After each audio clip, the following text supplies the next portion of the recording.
শীতের রাতে বাঙালির পাতে যদি পিঠে থাকে, তারপরে মিঠেল রোদে পিঠ পেতে যদি পিঠে থাকে, আর সেই পিঠেটা যদি কারো তৈরি করে দেওয়া হয়, তবে তো ভিউয়ার্স সোনায় সোহাগা।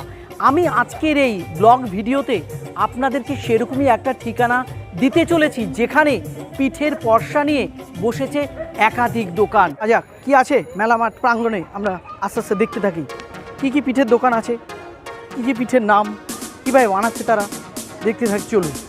দেখতে পাচ্ছেন ক্ষীরের পাটিসাপটা, নারকেল পাটিসাপটা, চকলেট পাটিসাপটা, একেবারে এই যুগের পিঠেগুলোকেও কেমন যেন একটা মডিফিকেশন করা হয়েছে, চকলেট পাটিসাপটা। তো চলুন, যারা বানিয়েছে একটু জেনে নেওয়ার চেষ্টা করি কিভাবে বানিয়েছেন তারা। তো দিদি, আপনারা তো বানিয়েছেন এই ক্ষীরের পাটিসাপটা, চকলেট পাটিসাপটা, তো কিভাবে শিখলেন? বাড়িতে বড়দের কাছ থেকে শিখেছি, মা ঠাকুমা সবাইকার কাছ থেকে শিখেছি। তো চকলেট পাটিসাপটা তো আমার মনে হয় একদম ইদানিংকালে। বাচ্চা এখন নতুন বাচ্চা খেতে চায় না, তাদের মডার্ন জিনিস পছন্দ হয়, তাই পুরনো যদি ভুলে না যায় শুধু মনটাই করা হয়েছে। কি নাম আপনার? মধুমিতা দেবনাথ। ভালো থাকবেন। গোপাল মিষ্টান্ন ভাণ্ডার থেকে দেওয়া পিঠের দোকান। চলুন কি কি পিঠে আছে দেখে নিই। হ্যাঁ, এদের আবার অভিনবত্ব রয়েছে। প্রত্যেকটা পিঠের যা দাম 15 টাকা, 12 টাকা এবং পাটিসাপটার প্রতি পিস 20 টাকা এইভাবে দেওয়া রয়েছে। আপনাকে আমাকে দর কষাকষি করার কোনো ব্যাপারই নেই, আসতে হবে আর প্লেট সাজিয়ে শুধু খেতে হবে। দাদা, আপনাদের ঘরে কি কি পিঠে আছে বলুন? আমাদের ঘরে আছে গোকুল পিঠে আছে, মালপোয়া আছে, পাটিসাপটা আছে, তারপরে সরপুরিয়া আছে, সরভাজা আছে, দেদমন্ডা আছে। আরেকটা যেন কি নাম বলে? হ্যাঁ, তেদুমন্ডা। কোনটা কোনটা? দেদমন্ডা ওইটা ওটা ঘরে গুড় দিয়ে তৈরি করা হয়, ঘরে ছানা কাটা হয়। দেদমন্ডা। কি কি আছে আপনাদের ঘরে? পাটিসাপটা, জোরে বলুন, একটু জোরে। মুখপুলি, পাটিসাপটা, তেলের এগুলো সব আপনারা নিজে হাতে বানিয়েছেন? শুধু যে পিঠের দোকান না, ঘুগনির দোকানও আছে। চিকেন রেশমি কাবাব কত দাম আপনাদের, কিভাবে বিক্রি করছেন? 50 টাকা পার প্লেট। প্রতি প্লেট হিসেবে বিক্রি করছেন? কি কি দিচ্ছেন যারা খাবে? কি কি খাবে তারা, কি কি পাবে প্লেটে? খাবার থাকবে আর চাটনি, পুদিনা চাটনি। উন্মুক্ত আকাশের নিচে একদম হেসেল দেখতেই পাচ্ছেন, সরা পিঠে, তারপর তেলের মধ্যে পুলি। যারা খাদ্যরসিক মানুষ আছেন, চট জলদি চলে আসবেন, একটু সময় নষ্ট না করে। পিঠে পুলি উৎসব রথতলাতে হচ্ছে, কৃষ্ণনগর রথতলাতে। স্বনির্ভর গোষ্ঠী 9 নম্বর ওয়ার্ড মহিলা স্বনির্ভর গোষ্ঠীর থেকে এই দোকানটা দেওয়া হয়েছে। কেকেরও দোকান আছে। আচ্ছা, কি কি টাইপের কেক পাওয়া যাচ্ছে আপনাদের কাছে? এগুলো আমাদের সব হোমমেড কেক, আমাদের নিজস্ব বেকারি, নাম হচ্ছে ডেজার্ট ও বেক কর্নার। কেক আছে আপনাদের কাছে? কি কি কেক আছে? আপনারা দেখতেই পাচ্ছেন, যেরকম আমার কাছে ড্রাই ফ্রুটস কেক আছে, চকলেটটা, এটা আমাদের নিজস্ব হোমমেড, আমাদের নিজেদের গাছের গুড়ের আর কি, এটা নলেন গুড়ের। একদম নলের গুড়ের, একদম খাঁটি নলের গুড়। আমাদের কাছে গুঁড়ো এখন অ্যাভেলেবেল আছে। কি নাম আপনার? আমার নাম বিদিশা ঘোষ। কারোর যদি পাপড়ি চাট খাওয়ার ইচ্ছা থাকে সেটাও পেয়ে যাবে। হাতের গোড়াতে আরও ধরনের ছোটদের জন্য কিন্তু বিভিন্ন ধরনের চকলেটস রয়েছে। চকলেট। আচ্ছা, এই চকলেটগুলো কিরমভাবে বানিয়েছেন? এগুলো কি ছোটদের খাওয়ার জন্য? ছোটরা খেতে পারবে, একদম প্রিজারভেটিভ। ছোটরা খেতে পারবে? একদম বানানো, কি দিয়ে বানানো এগুলো? এগুলো দুধ, বাটার, কোকো পাউডার। আচ্ছা, ছোটদের খাওয়ারগুলো কোনগুলো একটু? এগুলো সাবান, স্কিন প্রোডাক্ট আছে, তো চকলেট ওই পাশটা আছে। আচ্ছা, ওখানে যা যা চকলেট আছে সবগুলোই বাচ্চারা খেতে পারে। পুলি উৎসবের যিনি প্রধান উদ্যোক্তা, এই মুহূর্তে আমি তাকে পেয়েছি। চলুন তার সাথে কিছু কথা বলে নিই।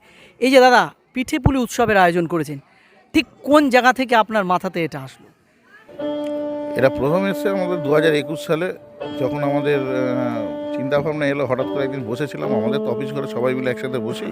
সে সময় ভাবছিলাম যে একটা অনুষ্ঠান যদি শীতকালে করা যায়, এবং সবথেকে মাথায় এলো যে পিঠেপুলি উৎসবটাই সবচেয়ে বেটার হবে। কারণ আমাদের যে পিঠেপুলি, সেটা তো আস্তে আস্তে মানুষের মধ্যে থেকে হারিয়ে যাচ্ছে, আমাদের সময় কমে যাচ্ছে। কেউ এখন আর দেখি না যে চাল গুঁড়ো করে। ছোটোবেলা আমরা দেখেছি যে ঠাকুমা তারপর পিসি সব মাসি, আর এখন তো আস্তে আস্তে নিউক্লিয়ার ফ্যামিলিতে সব চলে যাচ্ছে আর মানুষের সময়ও কমে যাচ্ছে। তাই তখন মনে হয়েছিল যে পিঠে পুলি সংস্কৃতিটাকে যদি বাঁচিয়ে রাখা যায়, যদি আমাদের পরের প্রজন্মকে আমরা যদি কিছু দিতে পারি, সেটা পিঠে পুলি উৎসব, পিঠে পুলি জিনিসটা কী সেটা জানানোর জন্য এই পিঠে পুলি উৎসবটা আমরা চালু করেছিলাম, এবং এটা এবার নিয়ে 3 বছরে পড়লো। এই 3 বছরে জনমানুষে কেমন প্রভাব ফেলেছে মনে হচ্ছে আপনার? এটা তো একটা ব্র্যান্ড হয়ে গিয়েছে কৃষ্ণনগরে, যে পিঠে পুলি বলতে গেলেই যে মানে একটা সবাই জানে যে একটা করে যেরকম বই মেলা হয়, যেরকম কৃষ্ণনগরের আরও নানা রকম উৎসব হয়, সেখানে পিঠেপুলি উৎসবটা জানে।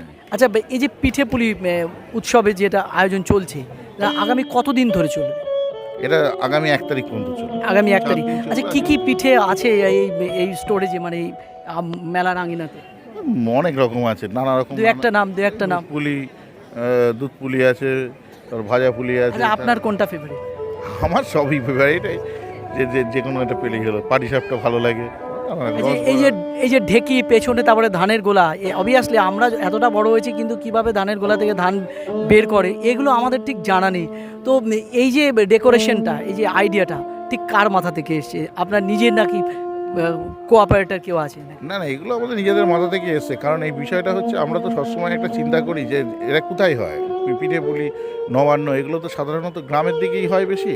সেই গ্রাম্য পরিবেশটাও তুলে ধরা, যে আমরা কেউ জানি না, কিন্তু আমার পরের প্রজন্ম জানে না যে ওটা ধানের গোলাটা কী জিনিস, বা ঢেকিটা কী জিনিস, ঢেকিতে কীভাবে ধান মানে চাল ভাঙতে হয় বা কিছু, এগুলো কেউ জানতো না। সেই জিনিসগুলো জানানোর জন্য এইগুলো একটা প্রতীকী করে রাখা হয়েছে, যাতে জানুক, যে বাচ্চারা এসে জিজ্ঞেস করবে মা এটা কি, বা বাবা এটা কি, এটা কি। এই যে দোকানগুলো বসেছে, এই দোকানগুলো যারা বসেছে তারা কি নিজেদের দায়িত্বে করছে, নাকি কোনো একটা বিশেষ কমিটির মধ্যে আছে এরা? না, এরা আমাদের আমাদের নিজেদের দোকান বলতে 9 নম্বর ওয়ার্ড স্বনির্ভর গোষ্ঠীর মেয়েরা নিজেরা করেছে। বাদবাকি সব দোকান, যেমন এখানে দেখুন গোপাল মিষ্টান্ন ভাণ্ডার, অধর, এরা তো ব্র্যান্ড একটা কৃষ্ণনগরে, তারা করছে। এরকম নানা রকম দোকানে যারা বাকিরা আছে সবাই নিজেদের দায়িত্বে করছে। তাহলে এক কথায় বলতে হয় যে আপনার এই মেলার মধ্যে দিয়ে কয়েকজনের কর্মসংস্থান হয়েছে। হ্যাঁ, সেটা 4 দিনের জন্য হয়েছে। না, তাহলেও একটা মানে এটা একটা মানুষ যেমন হাতের কাছে খাবার পাবে, এবং যারা ক্ষণস্থায়ী দোকানের মাধ্যম দিয়ে ব্যবসা করে, হ্যাঁ, যারা ক্ষণস্থায়ী দোকানের মাধ্যম দিয়ে ব্যবসা করে, তাদের একটা রোজগারের একটা জায়গা হবে। অবশ্যই। ভালো থাকবেন। ঠিক আছে, আপনিও ভালো থাকবেন, আগাম শুভেচ্ছা রইল। ভালো থাকবেন। এই নববর্ষে মঞ্চে শিল্পী গেয়ে চলেছেন রবি ঠাকুরের গান, আর আপনার প্লেটে গরম গরম পিঠে কি কাটাতে চান না এমনভাবে শীতের একটা সন্ধ্যা? তো আপনাকে ভিউয়ার্স আসতেই হবে নদিয়ার কৃষ্ণনগর পৌরসভার অন্তর্গত নতুন বাজার রথতলা মোড়ে।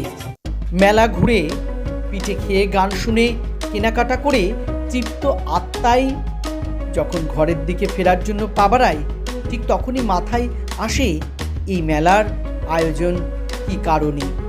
মঞ্চের শিল্পীর ভায়োলিনের নিরক্ষর শব্দ বলে দেয় উদ্যোক্তার অন্তরের গোপন ইচ্ছার সেই কথা।